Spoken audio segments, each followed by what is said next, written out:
ایک منٹ بھی مطلب کہ لوڈ شیڈنگ نہیں کریں گے. تو یہ فائدہ ہے عوام کے لیے. میں سمجھتا ہوں کہ جو ایکشن لیے گئے ہیں ان کو سپورٹ کرنا چاہیے تاکہ آنے والا الیکٹڈ حکومت کے لیے آسانی ہو معیشت مضبوط بنانے میں. ٹھیک, بالکل صحیح. مجاہد بریلوی صاحب ہمارے ساتھ موجود ہیں, سینئر تجزیہ کار ہیں. سر آپ میری آواز سن سکتے ہیں؟ جی سر, سوال یہ ہے کہ ابھی بہرامند تنگی صاحب یہ بات کر رہے تھے کہ نگران حکومت نے جو اقدامات کیے ہیں وہ قابل ستائش ہیں. کوشچن از دس کہ سیاسی جماعتیں مطلب ان اقدامات کو یہ کہہ رہی ہیں کہ جی آپ مینڈیٹ سے تجاوز کر رہے ہیں. شاید وہ پریشان ہیں اس کارکردگی سے کہ مختصر وقت میں انہوں نے وہ اچیو کیا جو حکومت شاید کافی عرصے میں اچیو کر پاتی. 40,000 ارب کی بجلی غائب کر چکے ہیں. کتنے؟ 140,000 ارب کی. اور آپ نے کیا کتنا پکڑ قتل کیے؟ میں تو یہ کہتا ہوں, میں نے کہا نا کہ وہ تو میں اگر ڈیٹیل میں نہیں جانا چاہتا نا, بحث کرنا چاہتا ہوں کہ ان بیچاروں کا قصور بھی نہیں ہے. یہ تو سابقہ جو پیپلز تحریک انصاف اور جو 18واں میں حکومت رہی ہے وہ ذمہ دار ہیں. ان بیچاروں سے بھی مہینہ بھر بھی نہیں ہوا ہے. ان سے حساب کتاب لینا نگراں حکومت سے جائز بھی نہیں ہے. یہ تو پورے تسلسل سے چلا آ رہا ہے کہ آپ کی اس وقت 8% بھی ریونیو ہم نہیں دیتے اپنے جی ڈی پی کا. آپ کیا بات کر رہے ہیں؟ جو کم سے کم 15% ہونا چاہیے. ابھی دیکھ لیتے ہیں کتنا ریونیو آتا ہے. تو میں معیشت کا آدمی نہیں ہوں. اور سب سے بڑھ کر یہ کہ کیئر ٹیکر گورنمنٹ کا جو کام ہے کہ وہ الیکشن کے لیے سازگار فضا کرے. اس وقت شکوک و شبہات بڑھ رہے ہیں جو انہوں نے تاریخ نہیں دی. میں نہیں کہتا 90 دن میں, یہ تو کیا دارا پیس پارٹی اور نون لیگ کا ہے جنہوں نے اگر 12 اگست کو یہ اگر اسمبلی ڈیزالو کرتے تو 60 دن میں پابند ہوتے. اگر یہ مردم شماری اور نئی حلقہ بندیوں کا ذکر نہ کرتے CCC میں اور کیبنٹ میں تو یہ پابند ہوتے. لیکن خود ہی انہوں نے جب یہ چیزیں کہیں تو انہیں علم نہیں تھا کہ 4 ماہ اس میں لگیں گے اور 54 دن لگیں گے اور 6 ماہ لگیں گے. اس میں یہ تو ہونا ہی فروری میں ہے. اس کے بعد نظریہ ضرورت الگ آ سکتا ہے. جی اچھا سر, اس میں اب الیکشن کمیشن ابھی بات جیسے آپ نے شکوک و شبہات کی, اگر تو کوئی نگران حکومت سے کوئی شکایت ہے, گریوینسز ہیں, سو الیکشن کمیشن وہ ایک آزاد آئینی ادارہ ہے جو ان شکایات کو دیکھ سکتا ہے. تو بیانات کی حد تک تو یہ ہمیں نظر آتے ہیں, لیکن باضابطہ طور پہ کوئی شکایت ہمیں معلوم نہیں کہ انہوں نے کوئی الیکشن کمیشن کے سامنے درج کرائی ہو. آپ سوری ٹو میں عملی طور پر 70 سے الیکشن دیکھ رہا ہوں. کوئی الیکشن 70 کے بعد کیا جیتنے والے ہارنے والے نے اسے ایکسپٹ کیا؟ کیا یہی الیکشن کمشنر یعنی یہ کوئی نئے آ گئے اوپر سے اترے؟ کیا ضیاء-ال-حق کا ریفرنڈم میں 90% ووٹ نہیں ملے؟ کیا مشرف کے ریفرنڈم میں 90-99% ووٹ نہیں ملے؟ کیا جو 2002 کے الیکشن اپیل پارٹی نون لیگ نے مانے؟ کیا نون لیگ نے اپیل پارٹی نے تحریک انصاف کے الیکشن مارے؟ بھائی آپ کے الیکشن کون سے مانے گئے ہیں جو ہم ان کی بات کا یقین کر لیں؟ کوئی تاریخ وہ بتا دینا 70 کے بعد جس الیکشن کو ہارنے والی پارٹی نے تسلیم کیا ہو. جاری الیکشن کہے نا, اور یہ کہہ دیا گیا ہے کہ جی آج یہ تاریخ نہ دینا اس بات کی نشاندہی کرتا ہے کہ نیت میں فتور ہے ان کے نہیں. اور ہمیں پتا ہے کہ الیکشن کمیشن کو کہاں سے چلایا جاتا ہے اور کس طرح کرتا ہے. سینیٹر صاحب, اب بات وہی ہے کہ شکوک و شبہات پیدا نہیں کرنے چاہیے. اگر ایک حکومت آپ کو ایشورنس دے رہی ہے, بات کر رہی ہے, تو اس کو ایکسیپٹ کرنے کے بجائے اگر آپ عوام کے ذہنوں میں شکوک و شبہات ڈالیں گے تو پھر تو سارے کا سارا پروسیس خراب ہوگا. الیکشن کمیشن ایک آئینی ادارہ ہے, انہوں نے KP کی مثال لے لیجئے. KP میں کوئی تحفظات تھے کہ پوری کی پوری کابینہ جو ہے تبدیل ہو گئی. دیکھیں شہزاد صاحب, آپ کی سوال سے پہلے میں مجاہد صاحب کو تھوڑا سا 1 منٹ میں جواب دے دوں کہ اس نے بہت اچھے الفاظوں میں کہا کہ اس حکومت نے کیا کیا. میں سمجھتا ہوں کہ چاہے وہ کیئر ٹیکر حکومت ہو یا الیکٹڈ حکومت ہو یا ہمارے سیکیورٹی فورسز ہو یا انسٹیٹیوشنز ہو, جو بھی ہے, اگر وہ اچھا سٹیپ لیتے ہیں تو وی شوڈ اپریشیٹ. ہمیں اپریشیٹ کرنا چاہیے. میں نے ابھی فگر آپ کو بتا دی کہ ڈیسکوز نے 13 دن میں 10 ارب روپے کی ریکوری کی ہے. کل ایک دن میں 1 ارب 16 کروڑ روپے کی ریکوری ہو چکی ہے, کل ایک دن. اور ٹوٹل رات تک 10 ارب روپے سے زیادہ ریکوری ہو چکی ہیں, اور ساتھ ساتھ تقریباً 15 ارب روپے تک جو جہاں پر ڈائریکٹ کنیکشن تھے اس کو ڈیکس کنیکٹ کیا ہے. تو چوری بھی ختم ہو گئی اور ریکوری بھی ہو گئی.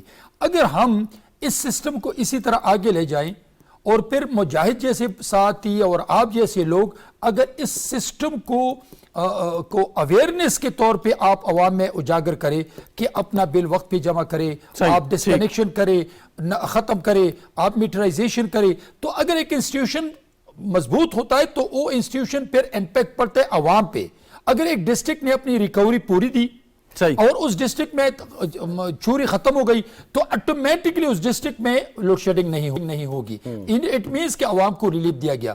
دوسری طرف جو آپ کا سوال ہے, دیکھیں میں ایک بار پھر آپ کو کہہ رہا ہوں کہ اس وقت ضرورت اس بات کی ہے کہ تمام سیاسی جماعتیں اپنے الیکشن کمپین پہ توجہ دیں, اپنے الیکشن کمپین کرے. جیسے چیئرمین بلاول بھٹو زرداری صاحب نے الیکشن کمپین شروع کیا ہے, اس نے الیکشن کی تیاری شروع کی ہے. اور اگر ہم سمجھتے ہیں کہ اگر معیشت مضبوط کرنے والی بات ہے تو چاہے جس حکومت نے بھی کام کیا ہے, پیپلز پارٹی نے ہمیشہ اس کو اپریشیٹ کیا ہے اور ساتھ دیا ہے, اس لیے کہ ہم سمجھتے ہیں کہ یہ ملک ہمارا ہے. اور جب تک یہ ملک اور ادارے مضبوط ہو, یہ آپ کا بھی ہے, یہ مجاہد صاحب کا بھی ہے, اور ہم سب مل کر ان اداروں کو اس ملک کو مضبوط بنانے کے لیے اپنا رول پلے کرنا چاہیے. رفیق راجوانہ صاحب نے بھی ہمیں جوائن کیا ہے. راجوانہ صاحب, پیپلز پارٹی کچھ خدشات کا اظہار کرتی ہے کہ شاید آپ کو یعنی آپ کی جماعت کو کوئی فیور دی جا رہی ہے, اور یہ بار بار یہ جلسوں میں, پبلک میٹنگز میں, ٹی وی انٹرویوز میں یہ بات سامنے آتی ہے.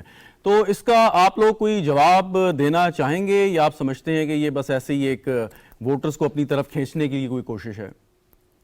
دیکھیے جی, اس کے جواب تو کئی بن سکتے ہیں, مگر میں یہ سمجھتا ہوں کہ یہ وقت نہیں ہے اور ہمیں سوچنا چاہیے کہ ہم ایک دوسرے کو ملائن کر کے کہاں سے کہاں تک پہنچ گئے. تو ان چیزوں کو چھوڑ کے اپنی اپنی قسمت آزمائی کریں, اور آپ جو ہے میدان میں نکلے ہوئے, ہم تو نکل آئے, ساری جماعتیں اپنا میدان میں نکلنے کی کوشش کر رہے ہیں, اور مطلب ہے they are making their efforts. تو انشاءاللہ میاں نواز شریف صاحب بھی آ رہے ہیں, ہم بھی یونین کونسل کے لیول پہ اپنی پارٹی کو جو ہے نا وہ مطلب ایکٹیویٹ کر رہے ہیں, ہمارے لوگ بھی ہیں, اللہ کا فضل ہے, سب کچھ ہے. تو میرا خیال ہے باقی خدشات کی بات نہیں ہے, ہمارا کوئی رول نہیں ہے ایسے خدشات میں, نہ الیکشن میں ہمارا اتنا رول ہے کہ ہم نے الیکشن میں حصہ لینا ہے. باقی الیکشن کرانا الیکشن کمیشن کا کام ہے اور نگران حکومت کا کام ہے. اس کے علاوہ کسی کو برے الزام ٹھہرانا میرا خیال ہے دس از ان ڈیموکریٹک, اور نہ ہی ٹھہرانا چاہیے. شک, آپ نے خود کہا کہ شائبہ ہے, شک ہے, تو میرا خیال ہے شک والی باتیں چھوڑ دیں. خدا نہ خواستہ کوئی ثبوت ہو تو پھر بندہ بات کرے. شک پر پاکستان کو بہت چلا لیا, مفروضوں پر پاکستان کو بہت چلا لیا, ایلیگیشنز پر پاکستان کو بہت چلا لیا, الزام تراشی, دشنام تراشی اور گالی گلوچ پر پاکستان کو بہت چلا دیا. نیٹ ریزلٹ کیا نکلا؟ تو اس لیے ہم ساروں کا فرض ہے, سب کا فرض ہے, کسی کو حاجی بننے کی ضرورت نہیں ہے, سب کا فرض ہے کہ وہ مل جل کے پاکستان کی قسمت بدلنے کے لیے کام کرے. عوام کو میسج دے, عوام کتنی دفعہ انتخاب میں حصہ لے گی اور کس کس کو الیکٹ کرائے گی, عوام کو میسج دے, بہتری کا میسج دے اور مل کے کام کرے. پاکستان کے جو راجوانہ صاحب, ایک سوال یہ ہے کہ اب آج کل میڈیا میں ایک بحث چل رہی ہے کہ جب میاں صاحب واپس تشریف لائیں گے پاکستان, اس کے بعد نون لیگ کا بیانیہ کیا ہوگا. اس پہ جو میڈیا کے اندر ہی جو گفتگو ہے یا باتیں ہیں, ان کے مطابق ایک ہارڈ لائن اپروچ لینے کی بات ہو رہی ہے, اور ایک بات ہے کہ آپ فیوچرسٹک اپروچ کے ساتھ آگے جائیں. سوال یہ ہے کہ سیاسی جماعتوں کو ووٹر کو اپنی طرف راغب کرنے کے لیے کیا ان چیزوں کا سہارا لینا چاہیے, یا آپ ووٹرز کے سامنے اپنا ایک ویژن دیں, آگے کا فریم ورک بتائیں کہ آپ ملکی مسائل کو کیسے دیکھتے ہیں اور کیسے ملک کو اس سے نکالیں گے, اس بنیاد پر ووٹر آپ کو ووٹ دے. دیکھیں اس کے دو حصے ہیں. اس کا ایک حصہ تو یہ ہے کہ کوئی بھی جماعت, جس کو کوئی بھی قیادت, کوئی بھی لیڈر جس کو انتقام کا نشانہ بنایا جائے, جس کو عدلیہ کے ذریعے, جس کو اسٹیبلشمنٹ کے ذریعے پاور سے باہر رکھا جائے, یا جمہوریت سے باہر رکھا جائے, یا حکومت ہٹائی جائے, یا وزیر اعظم کے عہدے سے ہٹایا جائے, تو صاحب ہے اس جماعت کا, اس قیادت کا, اس لیڈر کا حق بنتا ہے کہ لوگوں کو باور کرائے کہ یہ کیا ہوا. اور خاص طور پہ اب جو باور کرائیں گے, اگر یہ بیانیہ اس کو آگے اڈاپٹ کرتے ہیں, کہ باور کرانے کے لیے طریقہ کار ایسا ہونا چاہیے کہ کسی ادارے کو آپ نشان بنائیں, بلکہ آپ لوگوں کو بتائیں یہ انفرادی طور پر کیا ہوا, کہاں یہ کام ہوا. اور صاحب ظاہر میاں صاحب کو نائل کیا گیا, بعد میں وہی عدالت کہتی ہے, وہی جج صاحب کہتے ہیں کہ ڈریکونین لا ہے اور سمجھتے ہیں یہ بھی غلط ہے.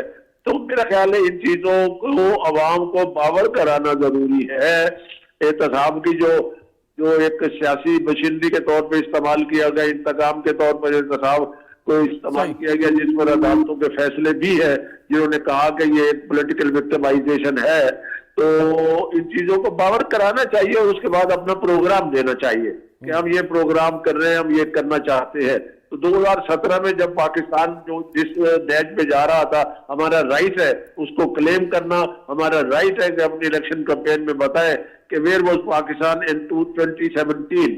میرے دوسری پارٹیوں کے دوست کچھ بھی کہیں, مگر میں یہ نہیں کہوں گا کہ انہوں نے غلط کیا, انہوں نے کیا کیا. نہ, میری یہ عادت نہیں ہے. ہمیں ہمیشہ کو ملائن کرتا رہے تو اپنی اچھائی بیان کرے, اپنے پروڈکٹ کو بیچے یا بتائے میرے پروڈکٹ کا کیا کمال ہے اور میں پروڈکٹ میری کیا فائدہ دے گی لوگوں کو. یہ نہیں کہنا کہ فلاں کی پروڈکٹ خراب ہے اور میری پروڈکٹ, یہ مارکیٹنگ ہے, لوگوں کو کنونس کرنا ہے, لوگوں کو اپنے قائل کرنا ہے. Very right. میں ایک واپس آپ کی جانب آتا ہوں. سینیٹر صاحب کچھ ایڈ کرنا چاہ رہے ہیں. دیکھیے شہزاد صاحب, اگر 9 مئی کے واقعے پر اگر میں ٹاک شو میں بیٹھ کر ان لوگوں کے لیے جذبات کو سامنے رکھ کے بات کرتا ہوں تو I think this is not good. اگر 40 نہیں 4000 خواتین بھی ہو جس نے افواج پاکستان کی عزت اور احترام پہ, جس نے افواج پاکستان کے شہداء کے مجسموں کو, جس نے کور کمانڈر ہاؤس پہ, جس نے افواج پاکستان کو پاکستان کے اندر اور باہر کمزور, ناکام اور تقسیم کرنے کی کوشش کی ہے, تو 9 مئی کے واقعے پہ ہم کمپرومائز کرنے کے لیے تیار نہیں ہیں. ہمارے لیے کوئی ہمدردی ان لوگوں کے ساتھ نہیں ہے جن لوگوں نے افواج پاکستان, آئیسائی, سیکورٹی فورسز اور پاکستان کو بدنام کرنے کی کوشش کی ہے. ان کے لیے کم از کم بیرمن تنگی کے دل میں کوئی ایسی بات نہیں ہے کہ ان کو سزا نہ دے یا ان کو جیلوں میں نہ رکھے, چاہے وہ مرد ہو چاہے وہ فیمیل ہو. میری کوئی غرض نہیں ہے. لیکن ایک بات میں آپ کو بتا دوں, پولیٹیکل وکٹمائزیشن کیا ہے؟ پولیٹیکل وکٹمائزیشن یہ ہے کہ عید کی رات کو آپ ایک خاتون کو ہسپیٹل سے اٹھا کے جیل میں بند کرے, یا ایک بیٹی اپنے باپ سے ملنے کے لیے جیل جائیں, ایئرپورٹ پہ نہیں تھی, اور ان کو گرفتار کر کے جیل میں بند کرے. یہ ہے پولیٹیکل وکٹمائزیشن. یہ نہیں ہے جس نے پاکستان کی ساکھ کو نقصان پہنچایا ہے, میرے سیکیورٹی داروں کی ساکھ کو نقصان پہنچایا ہے, اور آج اگر وہ جیل میں ہیں تو میں کہوں کہ this is political victimization. This is not the political victimization. Sorry to say. Shahzad صاحب, بات ہم کرتے ہیں پاکستان کی, پاکستان کی ڈگنیٹی کی, پاکستان کے عزت اور احترام کی, لیکن ساتھ ساتھ میں ان اداروں کی عزت اور احترام کی بات کروں گا جن کے جوانوں نے اپنی جانوں کی قربانی دے کر, اپنا خون دے کر میرے اور میرے بچوں کے مستقبل کو محفوظ بنایا ہے. آج یہاں اینکر بیٹھے ہیں, میں یہاں ایک سیاسی ورکر بیٹھا ہوں, یہ اس لیے کہ وہ اپنی جانوں پہ کھیلتے ہیں, اور میرے بارڈر کے ساتھ ساتھ پاکستان کے اندر اور باہر ان سازشوں کو ناکام بناتے ہیں.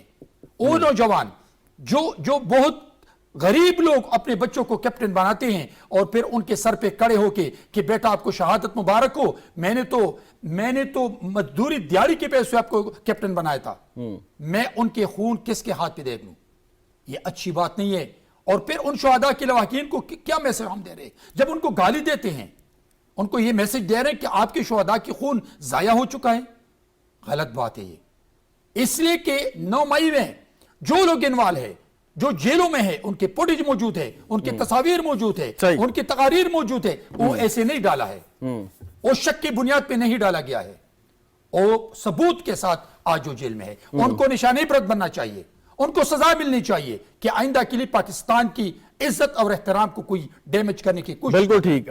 سینیٹر راجوانا صاحب, یہ بالکل آج وزارت اطلاعات کا بھی بیان آیا کہ ہر شخص, ہر سیاسی جماعت الیکشن میں حصہ لینے کے لیے آزاد ہے, لیکن اگر کسی کے خلاف کوئی جرم ثابت ہوا ہے یا کوئی شخص جو ہے وہ سنگین جرم کے مقدمے کا سامنا کر رہا ہے تو وہ تو قانون اپنا راستہ بنائے گا. اس چیز کو جوڑ دینا مطلب صاف اور شفاف انتخابات کے حوالے سے شکوک و شبہات پیدا کرنا، اور جیسے بہرام تنگی صاحب کہہ رہے ہیں کہ وہ سیاسی انتقام نہیں کہلایا جا سکتا، لیکن اپنی کنوینئنس کے مطابق ایک یا کئی سیاسی جماعتیں یہ بات کرتی ہیں، تو یہ مناسب ہے کہ ایک جمہوریت کو آگے بڑھانے کے لیے؟ دیکھیے، جو نگران حکومت کی طرف سے بیان آیا ہے وہ بیان نئی بات نہیں ہے. ایک کامن مین بھی بات کر سکتا ہے کہ جی کہ جو آدمی جرم کرتا ہے اس کو سزا ملے گی، اس کا الیکشن سے کوئی تعلق نہیں ہے. جہاں تک وکٹمائزیشن کا تعلق ہے، سیاسی انتقام کی بات ہے، وہ کسی کے ساتھ بھی ہو، چاہے کسی جماعت کا بھی آدمی ہو، چاہے کسی جماعت کا بھی لیڈر ہو، اگر بے گناہ ہے، اگر اس نے کچھ نہیں کیا تو پھر اس کے خلاف جو کام کریں گے، کوئی مقدمہ ہوگا یا اس کے خلاف کوئی ایسی انتقام کی بو آئے گی تو ڈیفینیٹلی وہ پھر الیکشن کی طرف جب بات جائے گی تو وہ بندہ کلیم کر سکتا ہے، وہ لیڈر کلیم کر سکتا ہے، وہ پارٹی کہہ سکتی ہے، احتجاج کر سکتی ہے کہ جی ہمیں سیاسی انتقام کا نشانہ بنایا جا رہا ہے. تو اسی وجہ سے میں نہیں سمجھتا کہ انہوں نے نگران حکومت اپنی ایک جو بات کر رہی ہے وہ اس لیے کر رہی ہے کہ جی بڑے کوئی اعتراض بھی ہو رہے ہیں، کچھ باتیں بھی ہو رہی ہیں. باقی یہ بھی دیکھنا چاہیے کہ نگران حکومت کے وزراء کو بھی بڑا محتاط انداز سے بیان دینے چاہیے تاکہ وہ اس بات کا نشانہ نہ بنے. ابھی ایک صاحب نے بیان دیا ہے، پتہ نہیں کس انہوں نے بیان دیا ہے، اس کی سید صاحب وضاحت اس کی آ گئی ہے، وہ some times out of context بیان، وزیر اعظم کا بیان بھی آؤٹ آف کانٹیکسٹ کیا. بہرحال الیکشن کرانا ہے. جی بالکل، آپ نے صحیح درست فرمایا، اور اس میں یقیناً سیاسی جماعتوں کی بھی بہت اس میں ذمہ داری یقیناً عائد ہوتی ہے. بہت شکریہ، ہمارے ساتھ آپ موجود تھے. ناظرین، وقفے کے بعد جب دوبارہ حاضر ہوں گے تو کچھ گفتگو کریں گے افغانستان، بھارت کی، اور خاص طور پہ بھارت میں جو مظالم ہو رہے ہیں اور جس طریقے سے بھارت نے اپنا ایک غیر قانونی غیر آئینی ایجنڈا دنیا پر مسلط کرنے کی کوشش کی ہے. کینیڈا کا واقعہ ہمارے سامنے ہے، اور اس کے ساتھ جو کل ایک باپ بیٹا پاکستان آئے، ہندوتا اور ایکسٹریمسٹ ہندوؤں کے مظالم سے ڈر کے بچ کے، اور انہوں نے پاکستان آ کے ایک پناہ کی درخواست کی، اس کے اوپر بھی ہم گفتگو کریں گے، لیکن ایک وقفے کے بعد.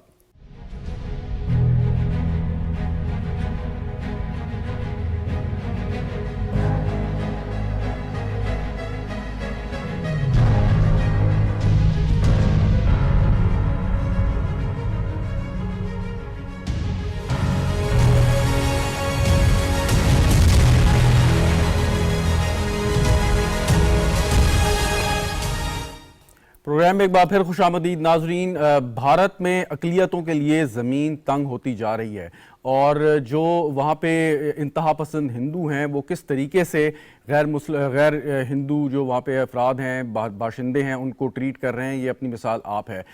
بھارت کا ابھی کچھ عرصے پہلے کسی انڈیویجول نے نہیں، کسی پاکستان نے نہیں، بلکہ کینیڈا نے ان کا ایک مکروہ چہرہ بھی بے نقاب کیا، جس میں انہوں نے کینیڈا کے وزیر اعظم نے جب یہ بتایا کہ کیسے بھارت کی خفیہ ایجنسی وہاں پر خالصتان کے ایک رہنما کے قتل میں ملوث ہے، اور اس پر بڑی تشویش کی لہر دوڑ گئی، اور اب بھارت نے انتقامی کارروائی کرتے ہوئے کینیڈین شہریوں کو بھارت کے ویزے جاری کرنے سے انکار کر دیا. یہی ہٹ درمی کافی نہیں، ایک اور ثبوت کل آیا کہ جب ایک باپ اور بیٹا محمد حسنین صاحب اور ان کے صاحبزادے اسحاق امیر صاحب پاکستان آئے، اور پاکستان میں آ کے انہوں نے کی درخواست کی. یہ کوئی انوکھا اور پہلا واقعہ نہیں ہے، بے تحاشا ایسے واقعات ہو چکے ہیں، لیکن بہت سے ایسے لوگ ہیں کہ جن کو وہاں سے نکلنے کا موقع نہیں ملتا. باپ بیٹے نے کیا گفتگو کی، مختصر آپ کو سناتے ہیں.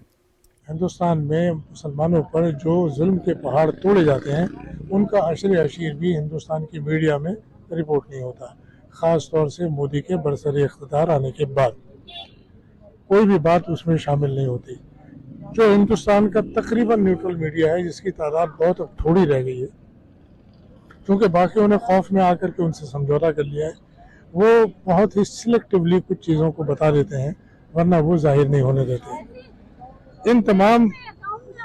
اس تمام اجماع کی تفصیل یہ ہے کہ مسلمان وہاں پہ لنچنگ میں مارے جاتے ہیں، مسلمانوں کے مقدسات کی توہین کی جاتی ہے، مسلمانوں کے ساتھ دنگے اور فساد ہوتے ہیں، ان کو بڑے پیمانے پر ذلیل کیا جاتا ہے، ان کے بچوں کو اسکولوں میں غیر مسلم کلمات کی ادائیگی پر مجبور کیا جاتا ہے. یہ سب کچھ ہوتا ہے ان کے ساتھ، جس کا علم ہندوستان کے باہر بہت کم لوگوں کو ہے.